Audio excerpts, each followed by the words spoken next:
was invited to participate in an exhibition which was called Where To, about the different streams of Zionism, and it was clear to me that I don't have to go far away and have to do something about my own family story, going back to my great-grandfather and my grandfather. I didn't know my grandfather. He died when I was 2 years ago. He was a very strong, dominant personality that even today, nearly 50 years after he died, we can say his spirit is still around the house, around the family. He was the first foreign minister, he was the second prime minister of Israel. He devoted all his life to the building of the state, to this dream of having a state since very young.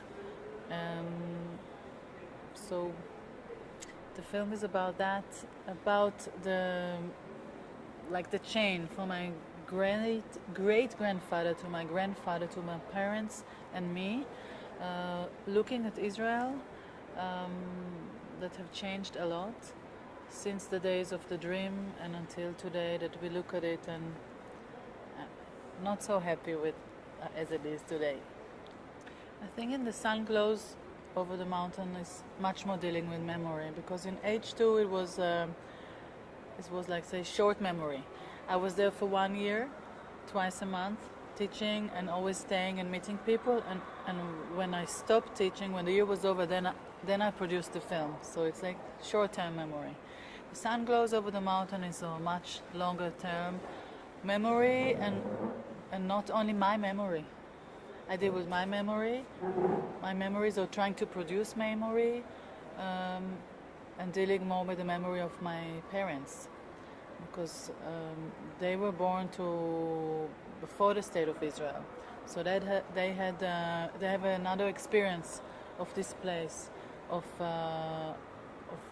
growing up with a dream, having the chance to realize the dream, and then look at it back.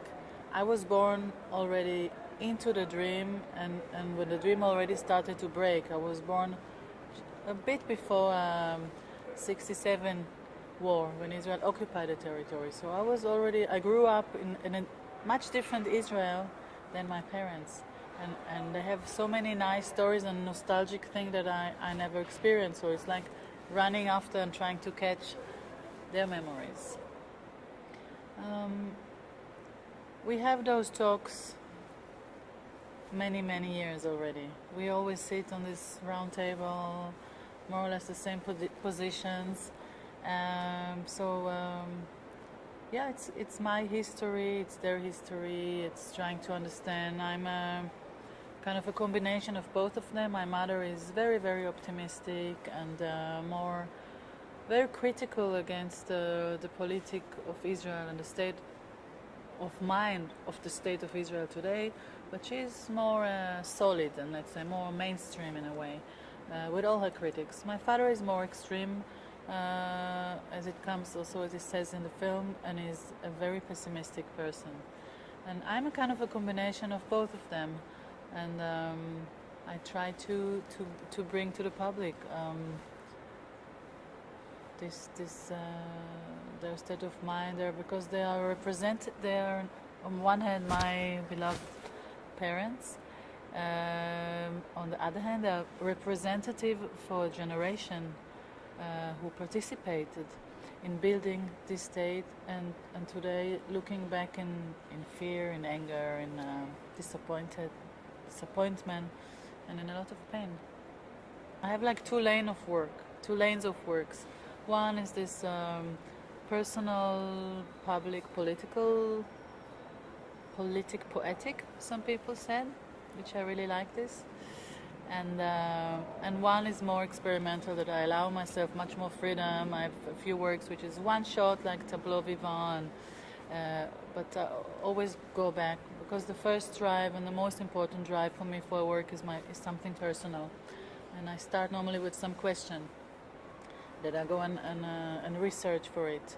And I'm also kind of a storyteller, and I grew up in a very politic environment, in a very politic house. Although my father was not a politician, but he was writing a lot, and my grandfather, of course. I mean, we're always very involved in what's happening. I'm living in Israel. I'm not a guest. Even when I'm not unhappy, I cannot just not read a newspaper and know what's going on and try to see what I can do. I'm not always so active, but my activity comes out in my works. I discovered Brazil for the first time 2 years ago when I was invited to participate with H2, and I fell in love with Brazil. So now it's the third time now I produce a work in Brazil. So it's my third time here, so my life became somehow connected to Brazil. Of course, I'm very happy about this 30 years anniversary.